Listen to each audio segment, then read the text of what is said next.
광복절을 앞에 두고 있습니다. 광복절은 해방이죠. 해방, 자유입니다. 그것은 곧 일제 강점기 동안에 나라를 잃고 자유를 잃어버렸을 때 자유의 고귀함이 무엇인지를 뼈저리게 우리 어른들이 느꼈던 것이다, 이렇게 볼 수가 있습니다. 그 이후 세대, 일제 강점기에 대해서 학교에서 교육을 받고 그냥 또 어른들로부터 이야기만 들어내려온 그 이후 세대는 몸으로 그거를 느껴보지는 못했지 않습니까? 그러다가 보니까 거기에는 겪은 자와 그냥 이야기 속에 있는 자에는 차이점이 있는 거예요. 심지어는 6.25라고 하는 이 동족 상잔의 비극에 대해서도 겪어본 자와 겪어보지 않은 사람의 차이점은 있기 마련이죠. 겪은 자는 치를 떨지요. 하지만 겪어보지 못한 자는 거기에 대해서 오히려 이상하게 다르게 이야기할 수도 있는 그런 내용이라고도 볼 수가 있습니다. 하지만 성경을 믿는 우리는 자유에 대한 것들을 바르게 이해하는 것이 지혜로운 일이다, 이렇게 볼 수가 있어요. 일제 강점기가 아닌 성경 속에는 역시 하나님이 선택한 민족 이스라엘이 얼마나 많이 종살이도 했고 억압을 받았고 침탈을 당하기도 했고 하는 이런 일들 속에서 자유에 대한 내용을 성경이 말씀해 주고 있는데, 근데 그 내용 또한 하나님의 역사하심 속에 있다고 하는 것을 가르쳐 주고 있지 않습니까? 그렇다면은 왜 그런 어려움을 겪어야 했으며 그 어려움으로부터 자유를 되찾는 이런 일들이 사람의 노력으로 되어지지 않는 일이며 하나님이 주시는 은혜라고 할 때 우리나라에게 주어진 이 해방의 자유도 하나님의 놀라운 축복인 줄로 믿습니다. 그 이후에 남북이 분단돼서 오늘에 이르고 또 이렇게 대한민국이라고 하는 남만, 사우스 코리아, 이 나라 안에서도 항상의 이념의 대립은 있는 것 같아요. 진보와 보수의 대립은 지금도 첨예하게 대립되고 있고, 그래서 난투극이 벌어지기도 하고 어려움 속에 있어요. 서로 주장하는 것들이 맞다고 이야기하면서 싸우고 있지만, 그러나 그것은 나라를 서로 간에 힘들고 어렵게 만드는 부분이 아닌가. 어떻게 하면 이런 일들이 갭이 좁혀지고 잘 하나로 만들어질까? 어떤 정치가가 나오면 이런 일들을 풀어갈 수 있을까? 참 우리의 숙제이고 또 현실에 겪고 있는 어려움이라 이렇게도 생각이 되어집니다. 하나님의 말씀을 믿고 하나님 백성으로 살아가는 우리들은 보다도 하나님의 뜻을 간구하고 하나님의 은총 안에서 그 하나님의 거룩한 역사로 아름다운 이런 하나가 이루어지고 만들어지는 복이 함께하기를 위해서 끊임없이 기도하는 자 되기를 간절히 소원합니다. 오늘 본문의 말씀은 8.15 광복과 관계되는 그런 어떤 자유에 대한 말씀은 아닙니다. 우리 교회가 이제 앞으로 터치 전도로서 느헤미야 52일 새벽 기도도 특별 새벽 기도로 이제 9월 2일부터 시작이 되고요. 10월 28일까지 물론 주간상으로는 8주가 되는데 추석 주간을 한 주간 빼고 7주가 됩니다. 이 7주 동안에 우리가 특별 새벽 기도를 하게 됩니다. 그런데 그 7주는 지금은 이제 토양 터치라고 하는 기간에 속해 있어요. 9월 2일 전까지는 토양 터치인데, 이 토양 터치라고 하는 것은 우리 마음밭을 말씀으로 가꾸는, 준비하는 이런 기간을 토양 터치라고 합니다. 그리고 실제 출발이 되면은 성령 터치에서부터 생명 터치까지 그 내용은 8개가 되는데, 그 8개 10월 28일 날이 생명 터치예요. 그럼 그 이전까지 7주간은 이제 성령 터치에서부터 축복 터치까지 이렇게 이어지는 거예요.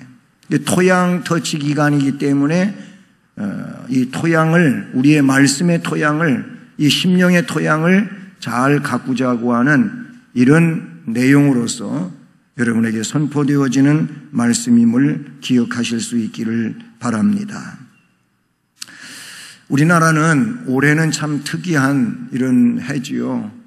장마도 그냥 짧은 장마 며칠 내려놓고는 기상청에서도 장마는 이렇게 계속 그래도 그 비가 그쳐지고도 또 계속 이어질 것으로 생각했지만 갑작스럽게 그 비 끝나고서는 장마가 사라져버리고 말았어요. 그리고 지금까지 이렇게 무더운 예년에 없던 기록을 깨는 이런 더위가 지금까지 이어지고 있고 앞으로도 몇 날이 더 이어질지를 모를 만큼 긴 무더위 속에 삼복더위를 지내가고 있습니다. 우리나라는 그런데 올해 같은 이런 특이한 때를 제외하고는 그래도 보편적으로 때를 따라서 비가 그것도 잘 내렸어요. 그래서 그런 우로 때문에 농사를 짓고 생활을 해 나가는데 어려움이 없지요. 그런데 이스라엘은 우리나라와 달라요. 가장 무더운 4월에서 7월에는 건조한 그런 기간입니다. 그리고 10월에서 11월에 비가 내려옵니다. 그 비로 인하여 파종을 이루게 되지요. 그리고 다음해 3, 4월에는 늦은 비가 내리는데 이때 비로 인하여 곡식은 결실을 하게 됩니다. 그러므로 어떻게 보면은 이른 비와 늦은 비라고 하는 말이 성경에 나오는데 그 이른 비와 늦은 비로 이들은 농사를 시작하고 마무리하는 이런 상황에 있고 그 어간에는 오늘 말씀에도 이슬이 나오고 있는데 이슬처럼 맺히나니 이슬로 모든 것이 대치되는 그런 상황 속에서 우리나라와 달리 농업을 하고 있다는 사실이죠. 이스라엘에 가보면은 그 키부츠 공동체라고 하는 그런 공동체, 히브리인 공동체로서 굉장히 결속력이 있고 그리고 농토가 아닌 그 땅을 농토로 만들어 가지고 일하는 자들이 있는데 그거는 비로 인하여 농사를 짓는 게 아니고 멀리서부터 물을 끌어와서 전부 스프링클러로다가 농사를 짓는 이런 일이지요. 오늘날 많이 과학적으로 달라졌습니다마는 자연적인 조건에서는 그렇다 그런 얘기예요. 그런데 오늘 이 말씀에서 어떤 이야기를 하고 있습니까? 내 교훈은 비처럼 내리고 내 말은 이슬처럼 맺히나니 이 말씀에 저는 말씀의 중심을 두려고 하는 것입니다. 비처럼 내리는 하나님의 교훈에 대한 말씀 제목을 갖고 말씀을 전하라고 하는 것입니다. 하나님께서 땅 위에 내려주시는 비는요, 인간의 심령 위에 내리는 하나님의 복을 상징하는 어떤 상징성을 갖고 있다 그런 얘기예요. 비가 복이라 그런 의미가 아니고 물론 그것도 일반 은총의 복이지요. 그러나 영적인 의미에서 보면은 그 비라고 하는 것을 예로 들어서 하나님의 말씀의 비가 있다 그러니 이 영혼의 갈증과 영혼의 복을 위해서 내리는 하나님의 은혜가 결국은 영적인 비와 같은 것이다 라고 말씀하고 있다는 것이죠. 그래서 몇 가지를 살펴보는데 첫째로 비는 하나님의 말씀을 의미하고 있다라는 거예요. 여기서 말하고 있는 비는 실제적인 문자적으로 비이기도 하지만 그러나 그것은 하나님의 말씀이 임하는 것을 말한다라는 겁니다. 비가 하늘에서 땅에 내리는 것 같이 말씀은 하나님의 계시로서 선지자들에게 그리고 신약에서는 사도들에게 이렇게 하나님의 말씀이 그들에게 임하였고 계시로 임해서 계시로 임한 말씀인 그 하나님의 말씀을 선지자들이 선포했어요. 사도들이 기록했어요. 그래서 그 말씀이 성경에 담겨져 있고 이 성경을 통하여 오늘도 우리에게는 심령 속에 하나님의 은혜의 비가 임한다. 할렐루야. 할렐루야. 네, 어젯밤에도 많이 더웠고 이 시간도 이 자리가 덥고 그래요. 그런데 덥다 보니까 잠을 제대로 못 주무시고 그래가지고 이 시간에 졸림이 올 수가 있어요. 깨우십시오. 자신을 깨우고 말씀에 단비를 맞는 귀한 시간이 되기를 바랍니다. 그래요. 선지자들을 통해서 사도를 통해서 인간에게 하나님의 교훈으로 단비를 내리신다. 그런 얘기예요. 적당한 시기에 적당한 양의 비가 오면은 땅의 작물들이 잘 자라지 않습니까? 네, 잘 자라요.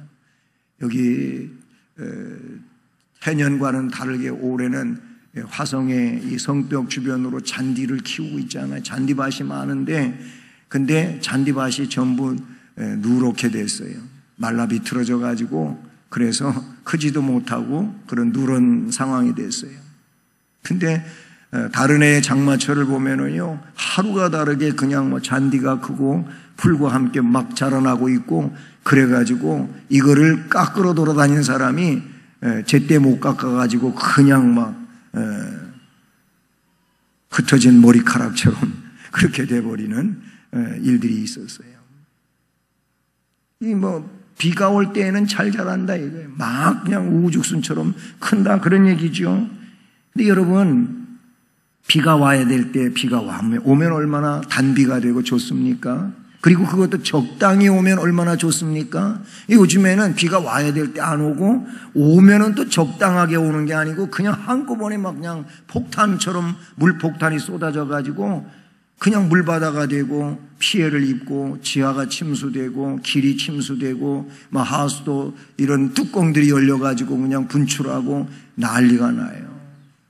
옛날에 생각하고 그런 비의 양을 측정하면서 공사를 해놓은 것이 요즘에는 그거 가지고 못 받아내니까 이런 문제가 생긴다. 그래서 다시 설계를 하고 공사를 해야 된다고 하는 그런 내용들이 자꾸 공공연하게 나온다. 그런 얘기예요. 마찬가지로 하나님의 말씀을 계속적으로 먹고 마시면은 그 영혼은 알찬 곡식처럼 풍요로운 결실을 맺게 되는 줄로 믿습니다. 하나님 말씀도 들어야 할 때 듣고 그리고 그것도 심령이 활짝 열려진 상태로 말씀을 듣고 받고 하면은 그 심령의 단비가 내려가지고 그 심령이 복이 된다. 그런 얘기가 된 것이죠. 이사야 55장 10절과 11절 말씀에 보면은 이런 말씀이 나와요. 비와 눈이 하늘에서 내려서는 비하고 눈이 하늘에서 내리는 거 맞죠? 비와 눈이 하늘에서는 내려서는 다시 그리로 가지 않고 토지를 적신다고 했습니다. 그렇게 해서 따라서 합니다. 싹이 나게 하며 열매가 맺게 하여 파종하는 자에게 종자를 주며 먹는 자에게 양식을 줌과 같이. 조금 길게 하면 앞에가 뭔 말인지 생각이 안 나. 그래서 짧게 하는데요. 네. 그렇게 비가 내려가지고 곡식이 만들어지게 하는 것 같이 그런 말이에요. 따라서 하면 다시 내 입에서 나가는 말도 헛되이 내게로 돌아오지 아니하고 나의 뜻을 이루어 나의 명령과 보낸 일에 형통하리라. 아멘. 그 비를 통해서 곡식이 자라나고 열매를 맺는 것처럼 내가 너한테 하는 말도 그게 그냥 말로서 끝나는 것이 아니고 헛되이 내게로 돌아오지를 않고 나의 뜻을 이루고 나의 명하여 보낸 일을 형통하게 한다. 할렐루야. 하나님의 말씀도 비가 내려가지고 그 비를 통하여 곡식이 자라나고 열매를 맺게 하는 것처럼 나의 말도 그와 같이 역사를 이룬다. 누구의 역사를? 하나님의 역사를 이룬다고 말씀해 주고 있다는 것이지요. 그러니까 하나님의 말씀, 비는 어쩌면 하나님의 말씀과 같은 것이라고 말씀해 주고 있는 것이지요. 그렇습니다. 그러므로 심령의 부흥 운동은 다른 것으로 일어나는 것이 아니고 하나님의 말씀으로 일어나게 되는 줄로 믿습니다. 하나님의 말씀이 내 심령 속에, 옥토와 같은 심령 속에 뿌려지게 되면 그 옥토에 뿌려진 하나님의 말씀의 씨앗은 100배, 60배, 30배 열매를 맺게 되는 줄로 믿습니다. 이게 주님의 말씀이에요. 길가에서도, 그리고 돌짝밭에서도, 가시덤불에서는 결실할 수 없지만은 옥토에서는 100배, 60배, 30배의 결실하느니라 라고 말씀해 주고 있는 줄로 믿습니다. 말씀을 받아야 돼. 말씀을 옥토에다가 받아야 된다라는 것이지요. 옥토는 뒤에서 또 말씀을 드리고요. 부자 청년이 있어요. 주님께 왔어요. 주님, 제가 무엇을 하여야 영생을 얻겠습니까? 물었어요. 그때 예수님께서 결정적인 답변을 해 주십니다. 그 답변은 그에게 있어서 너무나도 부담스러운 것이었습니다. 너에게 있는 재산을 팔아서 가난한 자들에게 나눠주고 그리고 와서 나를 따르라 그랬어요. 이 사람이 돈이 많았어요. 이렇게 내가 많은 돈 이거 어떻게 만든 건데 이거를 가난한 사람들에게 나눠줘? 할 수가 없지. 그리고 나와서 나를 따르라 그랬는데 그것도 못했는데 어떻게 주님을 따라가겠습니까? 그래서 말씀을, 영생을 어떻게 하면 얻겠습니까? 물어놓고는 주님이 그러면 답을 주셨으면 답대로 하면 되는데 그 답대로 하지를 않고 근심하며 돌아가고 말았습니다. 여러분, 주님의 말씀을 받으면서도 그 말씀대로 하기에는 너무나도 내가 손해가 나는 것 같고 좀 더 심하게 말하면 억울하게 되는 것 같고 그래서 주님의 말씀을 받아들이지를 않습니다. 말씀이 들려오기는 들려왔는데 말씀을 받지를 않습니다. 말씀을 받지 않게 되면은 그 영혼은 구원의 열매를 거둘 수가 없다고 성경은 말합니다. 말씀을 받는 것이 중요하다 그런 얘기예요. 많이 말씀을 드렸어요. 말씀을 듣기는 듣지만 들은 말씀이 심령에 간직이 돼야 되는데 심령에 간직되지 않으면은 이거는 말씀을 받은 게 아니에요. 그냥 소리를 들은 거지요. 비는 하나님의 말씀을 의미한다는 거예요. 하늘에서 비가 내리면 제대로 된 땅은 어떻게 해요? 그 비를 먹어요. 받아들여요. 네? 받아들이잖아요. 그렇죠? 여러분, 하나님의 말씀을 사모하는 사람들은 마치 말라있는 스펀지와도 같아가지고 거기에 물이 부어지면 이 스펀지는 그냥 소리 없이 쫙 빨아들여요. 말씀을 사모하는 사람들은 하나님의 말씀이 선포되어지면은 그 스펀지가 물을 빨아들이는 것처럼 빨아들이게 되어 있어요. 그래서 물을 먹어요. 땅도 그래요. 콘크리트, 아스팔트, 아니면 또 다르게 만들어진 그런 흙과 같지 않은 땅, 비가 오면은요, 그냥 먹지 못하고 다 흘러가 버려요. 다 흘러가 버려요. 그래갖고 조금 있다가 햇빛 나면은 언제 비 왔느냐에 그냥 다 금방 말라버리잖아요. 다 말라버리고 하나도 물을 먹지를 못하는 거예요. 우리의 심령이 마치 콘크리트와 같고 아스팔트와 같으면 하나님의 은혜의 단비가 내려도 이 심령은 하나님의 은혜의 단비를 빨아들이지를 못하는 거예요. 두 번째로 비는 영적 축복을 의미한다라는 겁니다. 영적인 복을 의미하는 거예요. 비가 내리는 것은 마치 하나님의 복을 내리는 것과도 같은 영적 의미를 지니고 있다 그런 얘기예요. 시편 72편 6절과 7절 말씀에 보면 여기서 그는 하나님을 말씀하시죠. 그분 하나님은 벤 풀에 내리는 비같이 땅을 적시는 소낙비같이 임하리니 저의 날에 의인이 흥왕하여 평강의 풍성함이 달이 다할 때까지 이르리로다. 아멘. 여기 의인이 흥왕한다. 평강의 풍성함이 달이 다할 때까지 이르린다. 이런 말씀이 나와요. 어떻게 해서? 하나님의 은혜로 그렇게 된다는 겁니다. 하나님의 복으로 그런 거예요. 바로 그 하나님은 베은 풀을 베었어요. 풀을 베었으면은 베어져서 있는 거는 말라버리겠죠. 그러면 거기 아직 뿌리에 연결되어져 있는 그루터기들이 있다 그 얘기예요. 그런 의미를 생각해 보세요. 그 하나님은 베은 풀 위에 내리는 비 같다는 겁니다. 그리고 땅을 적시는 소낙비같이 임하신다. 그래서 그 하나님의 은혜로운 비에 의해서 의인이 흥왕해 간다. 할렐루야. 평강의 풍성함이 달이 다할 때까지, 이 달이 다할 때까지는 말은 뭐냐면은 완벽하게 그런 의미예요. 그때까지 그 역사가 임하게 된다라는 말씀인 것이죠. 아까 이 풀 베는 거 얘기했잖아요. 풀이 크면은 지저분하고 보기도 안 좋으니까 싹 깎아가지고 아주 머리 그냥 싹 깎아서 이쁘게 만들어 놓은 것처럼 그렇게 해요. 그런데 또 그 뿌리에서 연결된 그루터기에서 금방 또 쭉 자라나요. 아주 봄에 나오는 그 연녹색 이파리 같은 것이 나오면서 얼마나 이쁘게 또 크는지 몰라요. 뭐 때문에 그렇습니까? 그 수분에 의해서 그렇게 되어지는 거예요.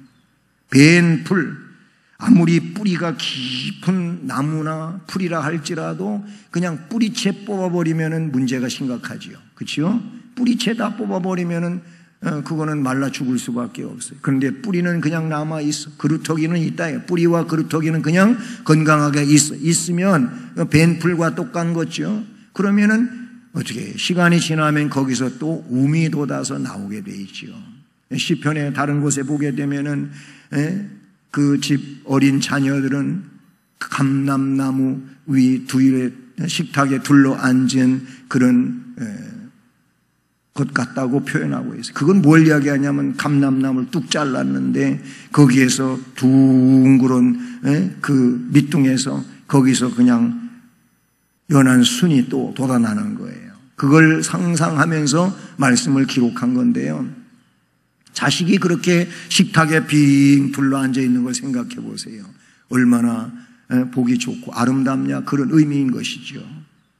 그래요. 뿌리가 남아있고 그렇다면은 그 뿌리에서 가지 잎이 좀 없어졌다 할지라도 다시 새싹이 돋아난다.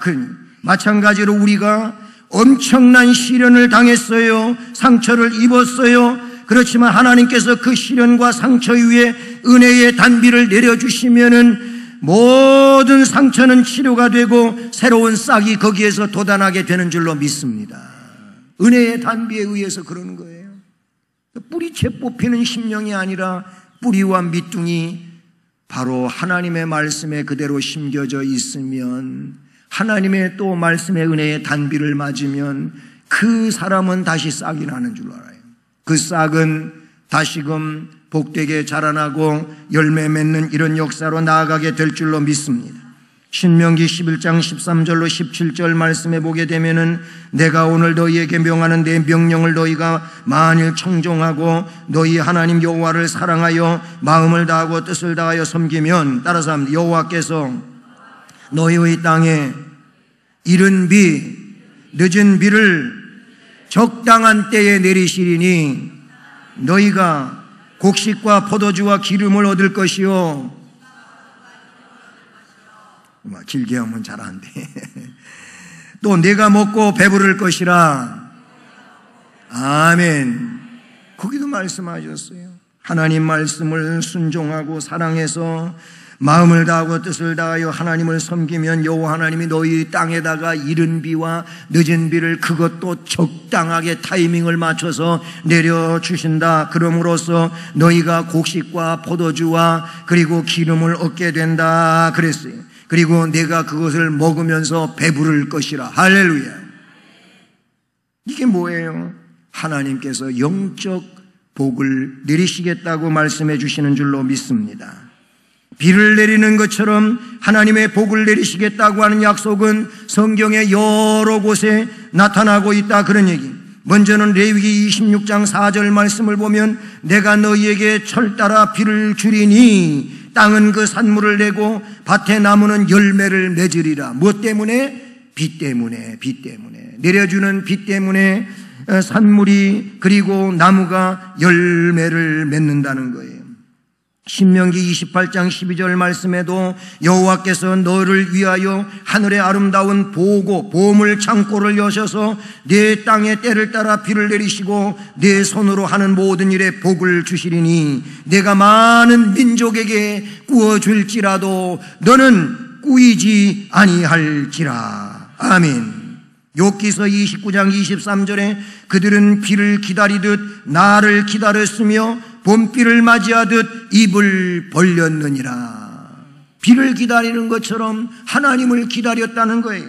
호세아서 6장 3절 보니까 그러므로 우리가 여호와를 알자, 힘써 여호와를 알자. 그의 나타나심은 새벽 빛같이 어김이 없나니 비와 같이 땅을 적시는 늦은 비와 같이 우리에게 임하시리라. 비처럼 하나님이 우리에게 하나님을 알기를 힘쓰는 자에게 임하신다는 거예요.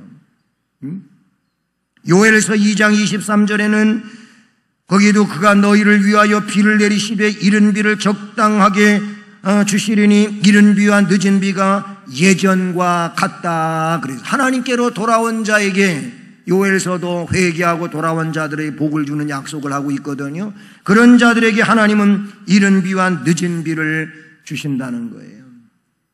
신약에서 야고보서 5장 7절에는 그러므로 형제들아 주께서 강림하시기까지 길이 참으라. 보라 농부가 땅에서 나는 귀한 열매를 바라고 길이 참아 이른 비와 늦은 비를 기다리나니. 그래서 농부가 비를 기다리면서 농사를 짓는 것처럼 너희는 하나님의 은혜의 비를 기다리며 살아야 된다고 말씀해 주시는 줄로 믿습니다.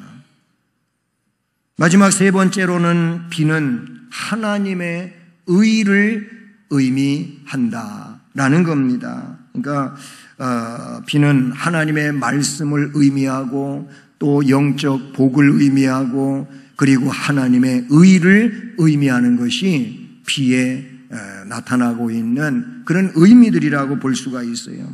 농부들은 봄이 되면은 묵은 땅을 갈지요. 예? 겨우 내내 묵어있던 이 땅을 갈고 농사 준비를 합니다. 우리 인생도 묵은 땅과 같은 심령을 갈아야 됩니다. 갈아엎어 옥토를 만들어야 합니다. 땅을 갈지도 않고 묵은 땅에다 갖다 씨를 뿌리는 어리석은 사람은 하나도 없어요.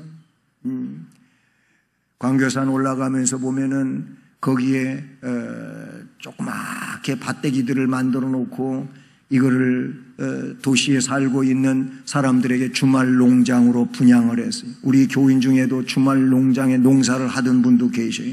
저를 데리고 가서 그 밭에서 열매를 따가지고 가시라고 하는 분도 있어 따온 적도 있어요. 그 전에. 그런데 그 밭을 얼마나 예쁘게 가꿔놨는지, 뭐 큰 밭도 아니고 조그만 거 여기서 조만큼 가는 거 그거 가꾸는 거니까 얼마나 정성을 다하게 했어요. 밭을 만들어 놨는데 이거는 진짜 기생 오라비 같이 만들어 놨어요. 얼마나 예쁘게 그렇게 다독여 가면서 만들어 놨는지 그렇게 만들어 놨더라고요. 그래요. 뭘 씨앗을 심고 가꾸려면은 먼저 파 뒤집어야지. 그렇죠? 사포로 파든 아니면 쇠스랑으로 파든 뭘로 파든 파야죠. 뭐 기계로 파든 파야 된단 말이에요. 파서 갈아엎어야 돼. 그리고 거기에다가 거름을 하고 요즘에는 뭐 땅 속에다가도 농약을 줘야 된대. 그래야지. 아니면 땅 속에서 벌레가 다니면서 뿌리를 다 그냥 해친대요. 뭐 어쨌든 그렇게 갖고 가지고 거기에다가 씨를 심고 아니면 뭔가 묘목을 갖다 심고 그러는 거잖아요. 모종을 심어서 가꾸잖아요. 그렇게 하지도 않고 갔다가 그냥 고추도 심고 뭐 감자도 심고 아무데나 그렇게 놓는 이 어리석은 사람이 어디가 있어? 그런 사람은 없어요. 영혼도 마찬가지. 영혼도 우리의 영혼을 갈아엎어야 되는데 그 일을 누가 해야 되냐? 내가 해야 되는 거예요. 하나님이 하시는 게 아니에요. 내가 이 잡초가 나 있고 돌이 있는 이 영혼의 밭을 갈아엎어서 이런 것들을 다 제거하고 옥토를 만들어야 된단 말이에요.